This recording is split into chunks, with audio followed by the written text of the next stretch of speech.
I'm Jason. I'm here to tell you the story about my toxic stepmom, Sally. Like many others who have lost a dad or a mom, who will eventually gain a step-parent. Many actually had a good step-parent relationship, but me, far from it.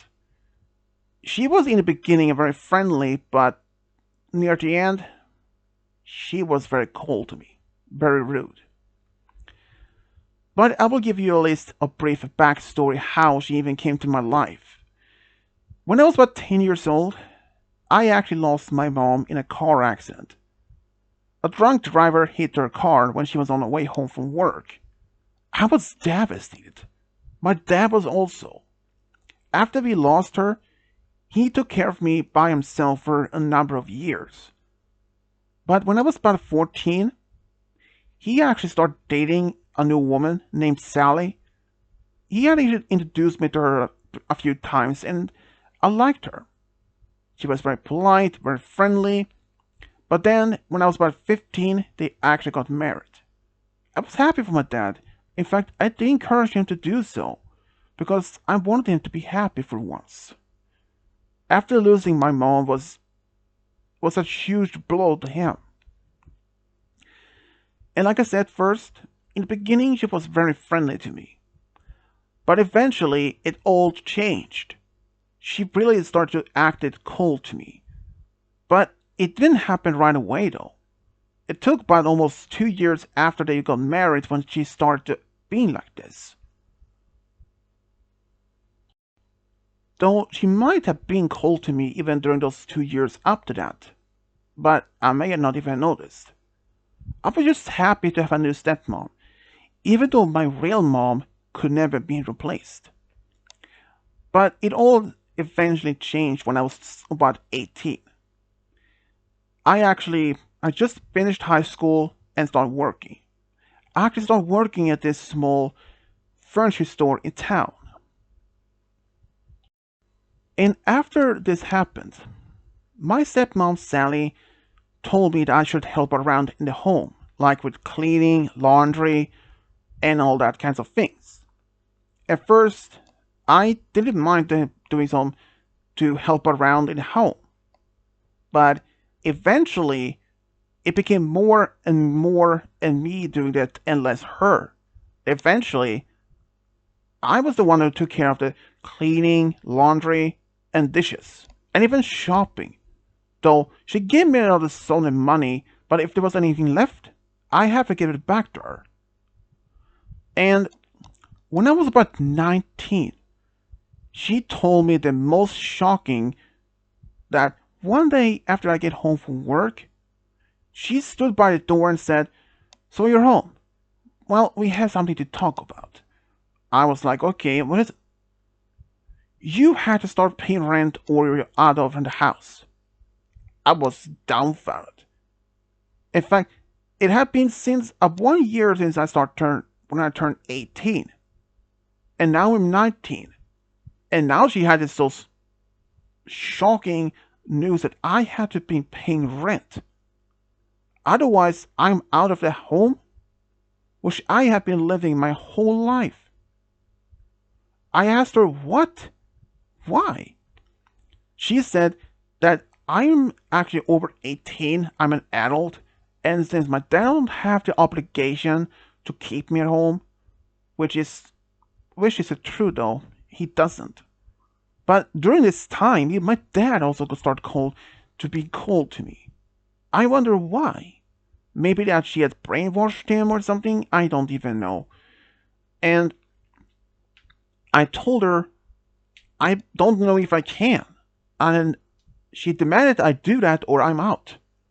Then I asked her how much. She told me at least 1,200 per month. But that was a small problem. I don't even earn that much. I only earn like 800 per month as a salary. And I told her that. She made angry. I told her I can probably have pay half of the bills, or at least half of my salary for that for the rent. She started to tell me, pack my things and leave. But I told her if we could make a deal. And she's like, what kind of deal? If I pay half of my salary for the rent, and I will take care of all the things at home, like cleaning, laundry, you don't have to do anything, and Dad doesn't have to do anything else. She thought for a moment and agreed. That was a good thing too, because I wasn't willing to do anything else, because 800 otherwise would not even be enough to even to find a place of my own. I may have to stay with some of my friends or something, but that's it. And around at the same time, I actually started running into a girl from high school. Her name is Emily. She was actually not a close friend of mine. She was like acquaintance, a friend of a friend.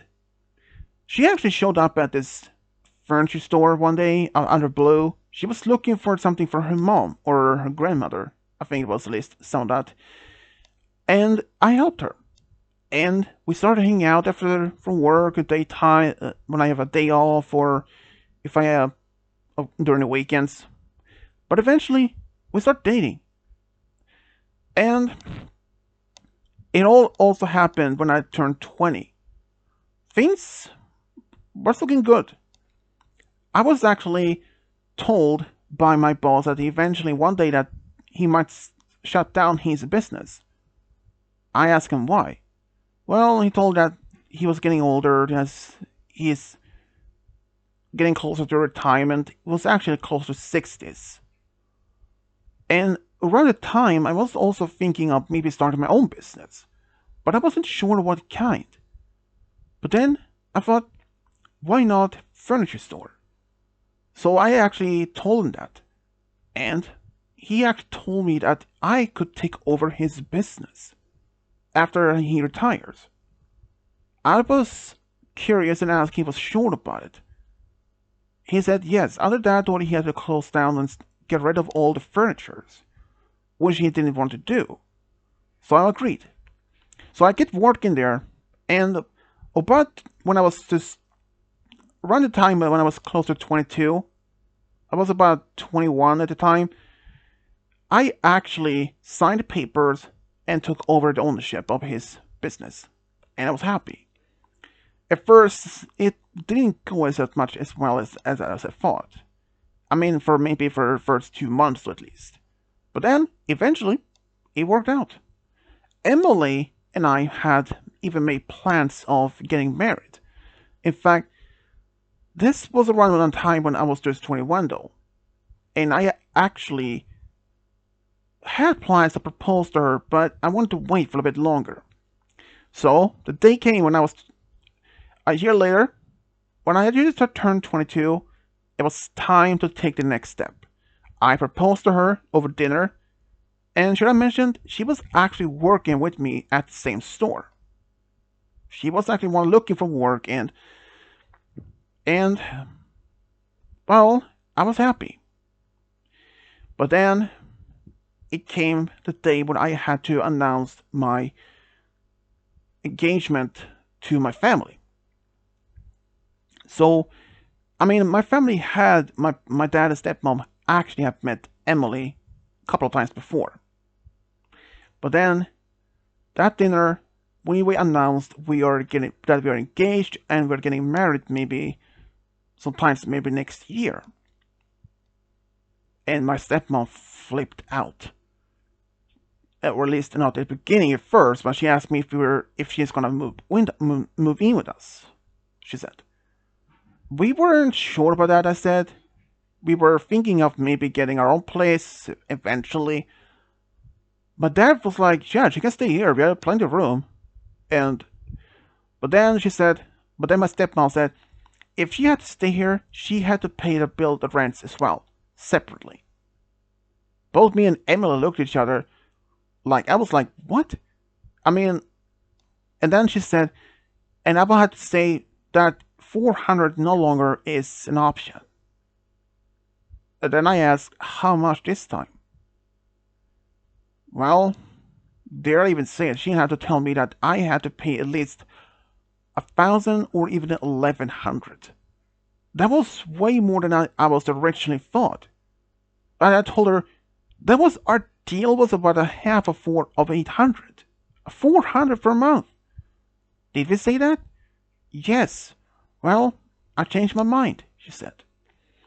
Me and Emily looked at each other, and we didn't talk more much about this. My dad told us to drop the topic and just enjoy the dinner. And a couple of days after this, when both my stepmom and dad was out, I went home, packed all of my things, and left the house. I even left a letter. And wonder why? Well, there were actually this small uh, apartment above the store that was included in this building, and I was like, why not to move in there? It was actually this apartment was required some remodeling. Not that much major, but some smaller things, which after I was taken care of, we actually moved in. But that same day, I got a phone call from my dad, and he was furious. He was like demanding to know where I am and what some of my things are gone. I just told him, well, if you didn't read the letter, which he said yes, which, well, it explains all of it. After my stepmom treated me so badly over the years, treated me like a servant, and I had to pay half of my rent, my salary for rent, I was getting almost to lose my mind. But after I took over the business, and I later find out that my stepmom had learned I had making a profit on it, and that might have been the reason why she wanted me to pay more in rent. I was not willing to do so. So I decided to move out, and that means if I move out, I don't have to be paying the rent. Another thing is, my stepmom would not lose her personal servant. I realized that if me and Emily would get married and live with them, she would not only not have one, but two servants. And especially if me and Emily would have a kid of her own, I would not have to push all that work on Emily while taking care of a baby. Eventually, I don't even know what to do. So I had enough.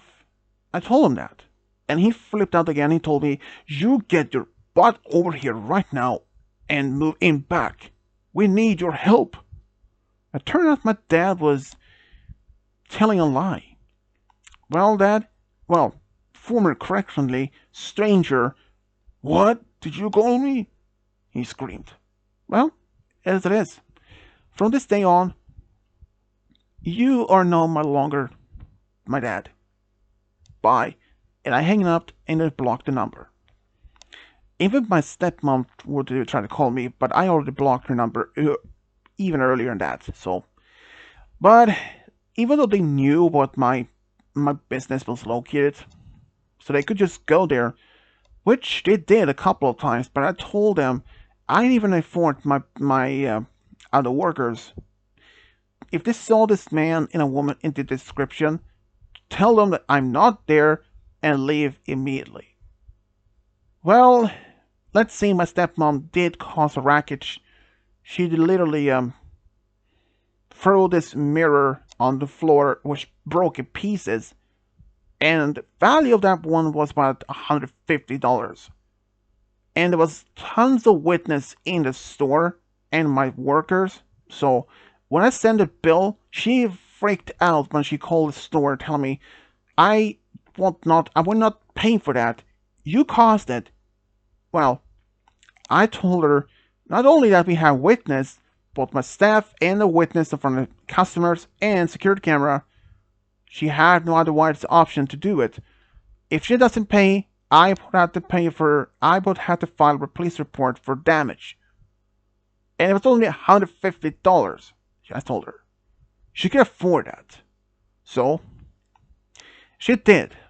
And after that I told her, you and your husband are now permanently banned from our property. So don't ever try. If you do, I will have you escorted out in handcuffs. I warned her. It wasn't a threat, but just a warning. I eventually overheard from another friend of mine, Thomas, who was my best friend. who actually overheard that he lived close by, and he heard that my dad, or former dad, and my former stepmom Sally were argue a lot, often. Especially one who's gonna have to take care of the business, take care of the chores at home, since my dad was working a lot, and well, luckily for me, I have nothing to do with them anymore. And just to be mentioned, about a year later, or well, actually, about a couple of months later, me and Emily actually got married. We decided to have a small, close wedding for just some friends. And as a big bonus of that, she was pregnant at actually the time, and now we have a beautiful daughter, and couldn't be happier. I cannot even imagine of if we were living with my former family in the same house, how Emily would have been treated so badly even as a pregnant. I would not have wanted, couldn't even imagine that. I, in fact, wouldn't even have put her in much so stress in order to lose a baby or not. So, for that, to my former dad and my former stepmom, Sally, let us never meet ever again. Another thing is, you will never meet your granddaughter. No matter what you try, want to ask, you won't. Thank you for listening.